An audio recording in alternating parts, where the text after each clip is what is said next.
Kehidupan manusia tentulah tidak dapat dipisahkan dari alam semesta. Tanpa manusia, alam semesta hanya menjadi ruang hampa penuh kesunyian. Indonesia terletak di lintasan garis khatulistiwa yang membentang dari Sumatera, Kalimantan, hingga Papua. Keindahan alam Indonesia yang terdiri dari pesisir pantai, gugusan pulau-pulau, barisan pegunungan, dan hijaunya hutan belantara menjadikan Indonesia disebut sebagai Zamrud Khatulistiwa. Indonesia memiliki lebih dari 90 juta hektar hutan tropis yang merupakan kawasan hutan ketiga terbesar di dunia setelah Brazil dan Republik Demokratik Kongo. Hutan Indonesia berisi aset ekologi, ekonomi, budaya, dan spiritual yang menjadikan hutan Indonesia menjadi aset nasional yang sangat berharga bagi manusia dan alam. Saya Romo Agustino Seriwibowo, Sekretaris Eksekutif Komisi Hubungan Antaragama dan Kepercayaan Konferensi Wali Gereja Indonesia, dan juga sebagai Sekretaris Interfaith Rainforest Initiative Indonesia. Dengan ini mengucapkan salam damai sejahtera untuk kita semua. Pada tahun 1960, hutan menutupi hampir seluruh Indonesia. Luas terbentang Nusantara menghijaukan bumi. Namun, pada periode 1990, terjadi pengalihan fungsi besar-besaran untuk perkebunan. Pada periode inilah, tingkat penggundulan hutan Indonesia berada di peringkat kedua dunia. Pada tahun 2017, Indonesia telah kehilangan 15% tutupan hutannya, di mana sebagian besar kerusakan terjadi di hutan. Antara tahun 2000 dan 2012, sebanyak 43% hutan gambut Indonesia musnah. Tutupan hutan terus menurun dan sekarang hanya tersisa kurang dari setengahnya. Ibu bapak, saudari-saudara semuanya yang dikasihi dan mengasihi sesama manusia, sesama lingkungan, dan juga Tuhan Yang Maha Kuasa, izinkan saya menyampaikan perihal ajaran Gereja Katolik mengenai perlindungan hutan tropis. Secara umum, perlindungan hutan tropis itu masuk dalam ajaran mengenai lingkungan hidup, di mana dokumen Gereja nomor 92 yang disusun oleh Dokpen KWI mengumpulkan ajaran-ajaran Gereja Katolik tingkat kepausan. Sampai tahun 2014 itu sudah ada ratusan buku tersendiri ataupun ratusan artikel ataupun tema-tema tertentu yang terselip di antara ajaran-ajaran gereja. Nah, perlindungan hutan tropis masuk dalam rumah besar lingkungan hidup. Ini yang tingkat, boleh dikatakan tingkat internasional. Belum yang tingkat nasional, misalnya Konferensi Wali Gereja Indonesia ini sebagai konferensi para uskup di Indonesia, sebagai Gereja Indonesia juga menerbitkan ajaran-ajaran mengenai lingkungan hidup, tentu termasuk di dalamnya terkait dengan perlindungan hutan tropis. Misalnya Surat Gembala KWI tahun 2001 tentang lingkungan hidup. Lalu juga ada Nosta Pastoral Kehadapan Publik menuju Habitus Baru Bangsa, Keadilan Sosial bagi Semua, Pendekatan Sosio Budaya. Dan juga di tingkat keuskupan seperti Keuskupan Agung Jakarta ataupun keuskupan-keuskupan lain juga dalam surat gembalanya secara rutin, aksidental, tematis dalam momen-momen tertentu juga mengajarkan tentang perlindungan hutan tropis ini. Lalu terkait dengan ajaran yang boleh dikatakan populer setelah kumpulan ajaran Gereja Katolik Roma ini sejak tahun 2014, tahun 2015 terbit yang namanya Laudato Si, terpujilah Tuhan, pujilah Dia.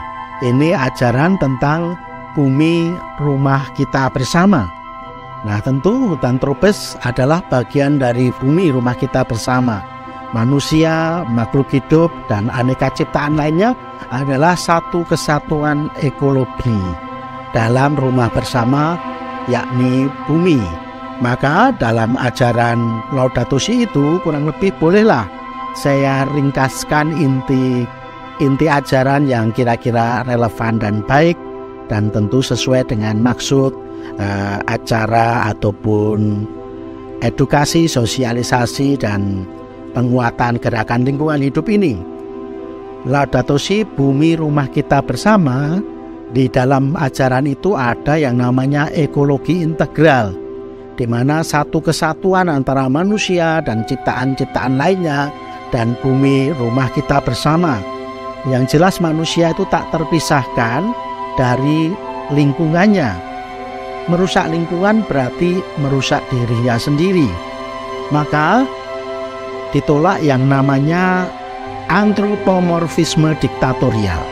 Artinya kesewenang-wenangan manusia, bahwa manusia itu bukan penguasa ya, lalu mengeksploitasi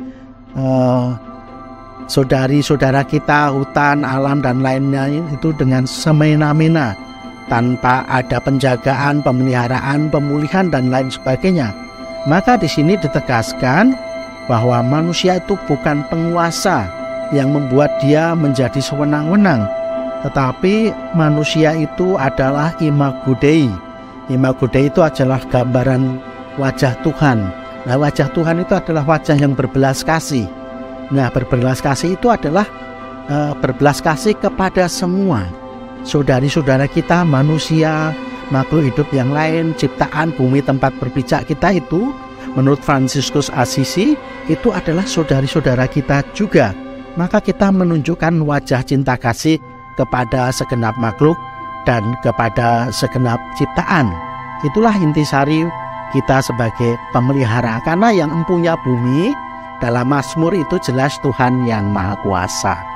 Maka saudari-saudara kita yang lain, hutan tropis, flora dan fauna, benda-benda mati, batu, air dan sebagainya, udara, tanah dan sebagainya, itu saudari-saudara kita seciptaan, karena berasal dari zat yang sama, yakni Tuhan yang Maha Kuasa. Maka Fransiskus Assisi mengatakan dengan sangat indah, cinta kasih itu, mereka itu adalah saudari-saudara kita, saudari-saudara manusia, saudari-saudara flora dan fauna, saudari-saudara hutan, saudari-saudara lingkungan hidup, air, tanah, udara, dan aneka macam yang ada di bumi ini adalah saudari-saudara kita. Penebangan dan kebakaran hutan juga memainkan peran penting dalam kerusakan dan kemusnahan hutan Indonesia. Kebakaran skala besar yang terus-menerus terjadi menyebabkan dampak kesehatan dan ekonomi di tingkat regional yang sangat parah dan berkontribusi pada perubahan iklim. Kebakaran pada tahun 2015 sangatlah parah. Sekitar 2,6 juta hektar lahan terbakar antara bulan Juni dan Oktober tahun itu, menyelimuti Indonesia dan negara-negara tetangga dengan asap beracun selama berminggu-minggu dan menyebabkan gangguan pernafasan hingga kematian. Maka terkait dengan ekologi integral itu menyadari bahwa manusia seringkali melakukan kejahatan terhadap lingkungan. Maka di sini dikatakan dengan tegas mengenai pentingnya pertobatan ekologis, bahwa dosa terhadap lingkungan, kejahatan terhadap lingkungan itu adalah dosa. Jadi selama ini kita memikir kalau kita memukul teman, mencuri harta orang lain itu kejahatan. Tetapi kita merusak alam, merusak hutan, mencemari air, sungai, udara, tanah dan sebagainya itu juga kejahatan dan itu juga dosa.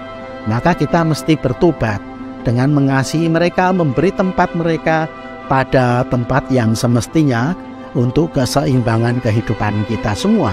Karena kalau alam tidak seimbang, hutan tropis gundul, menyebabkan perubahan iklim, longsor, dan aneka bencana yang lain, otomatis manusia juga rusak, manusia juga hancur. Maka manusia merawat hutan tropis, berarti manusia juga merawat hidupnya sendiri dan dalam kebersamaan dengan flora, fauna, dan aneka ciptaan Tuhan yang lainnya. Akan datang titik di mana kita tidak bisa mengembalikan yang telah hilang. Jika setiap pohon telah ditebang dan hutan terakhir telah musnah, kepedulian pada alam merupakan ajaran agama dunia. Dan kini saatnya untuk memperkuat dan menggerakkan sumber daya spiritual kita, pengaruh kita, dan otoritas moral untuk secara bersama-sama menegaskan bahwa menjaga hutan tropis merupakan kemuliaan dan penggundulan hutan tropis menciderai kemuliaan kehidupan. Interfaith Rainforest Initiative atau IRI adalah aliansi internasional lintas agama, wadah bagi para pemimpin agama dan komunitas agama untuk bahu-membahu dengan masyarakat adat, pemerintah, masyarakat sipil, dan dunia usaha dalam aksi-aksi yang melindungi mereka yang berperan sebagai penjaganya.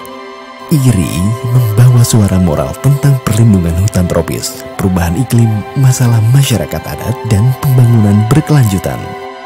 Prakarsa bekerja melalui program nasional di Brazil, Kolombia, Republik Demokratik Kongo, Indonesia, dan Peru.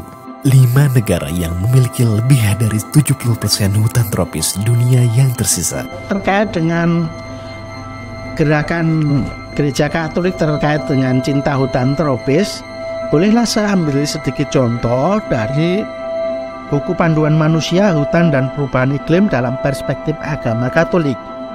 Dalam buku ini yang diterbitkan dan digarap bersama-sama Interfaith Rainforest Indonesia, ada yang namanya Gerakan Kalimantan Baru. Kita semua tahu bahwa hutan tropis Kalimantan Baru, Kalimantan itu termasuk hutan yang terbesar yang menjadi paru-paru dunia. Nah, dalam Gerakan Kalimantan Baru ini, visi misinya jelas, yaitu bagaimana menyelamatkan hutan, melindungi hutan, dan berkolaborasi dengan melakukan penguatan terhadap masyarakat adat.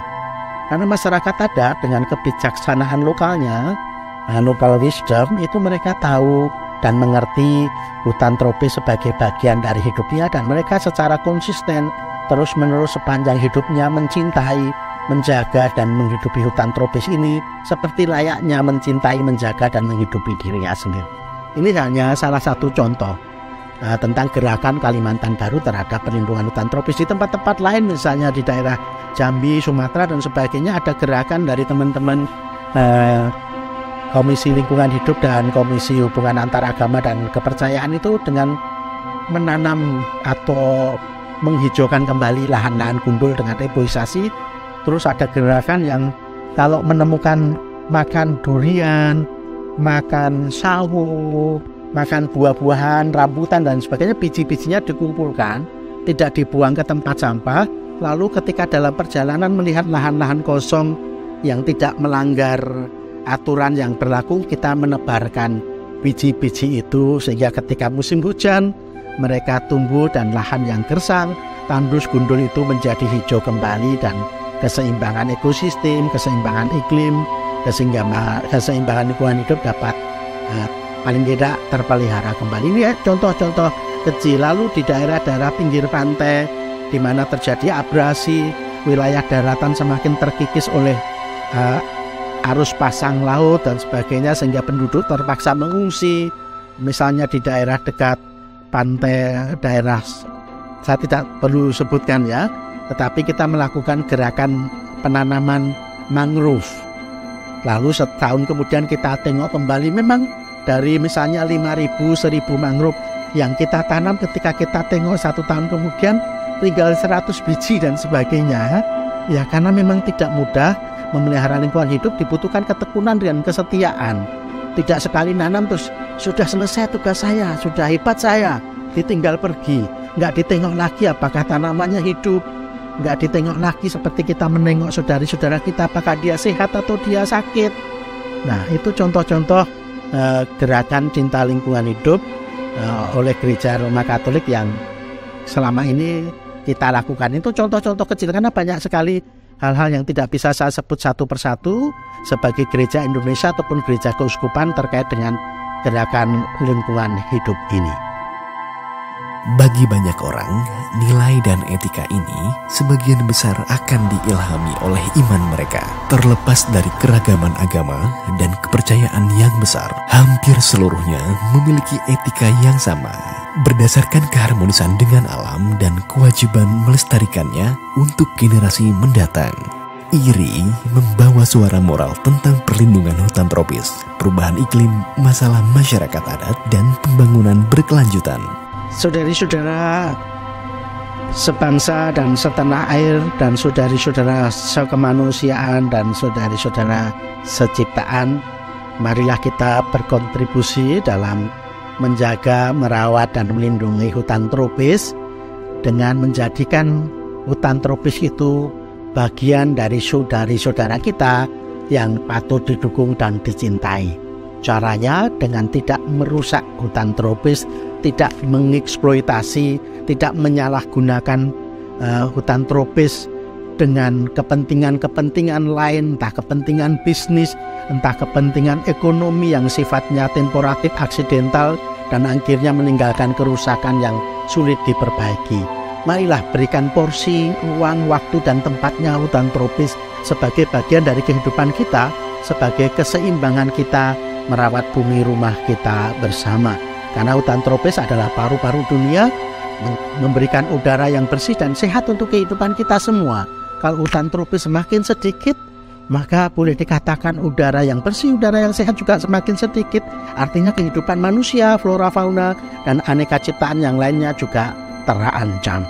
Mari, sekali lagi kita berkontribusi, perlakukan mereka, khususnya hutan tropis itu sebagai saudari-saudara yang patut kita dukung dan patut kita cintai, karena adalah saudari-saudara seciptaan yang diberikan oleh Tuhan yang Maha Kuasa. Kita saling memberikan diri, kita memberikan kepada lingkungan hidup, termasuk hutan tropis di dalamnya, dan hutan tropis dengan segala kekayaannya juga memberikan kepada kita hal-hal yang baik.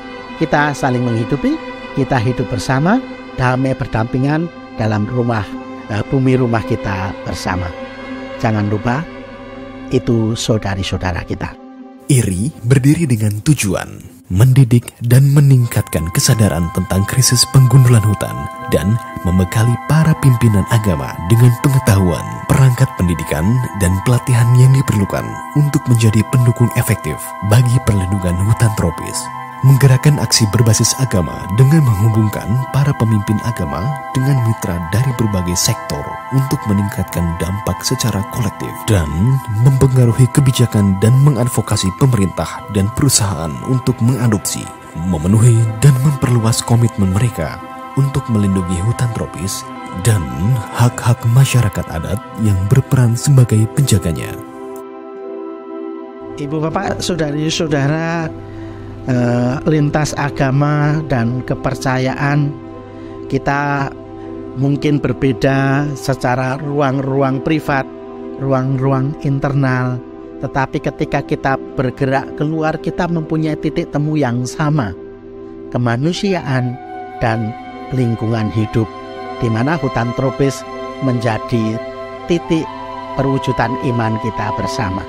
Maka ketika berbicara tentang hutan tropis, ketika berbicara tentang kemanusiaan, lingkungan hidup yang terluka, yang rusak, yang terhabisi oleh keserakahan manusia, kita tergerak bersama tanpa dikomando. Kita langsung melakukan kesepakatan, karena itu panggilan cinta kasih kita sebagai manusia yang luhur.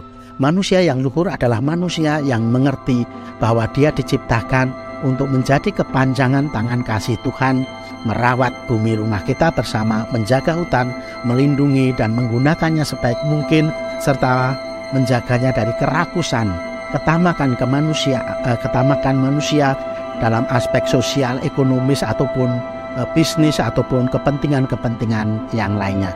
Mari kita jangan menyerah, kita terus bekerja sama, karena Tuhan yang baik mengajarkan kita, dan Tuhan yang baik memanggil kita untuk membangun bumi rumah kita bersama, dan hutan tropis menjadi bagian dari kehidupan kita.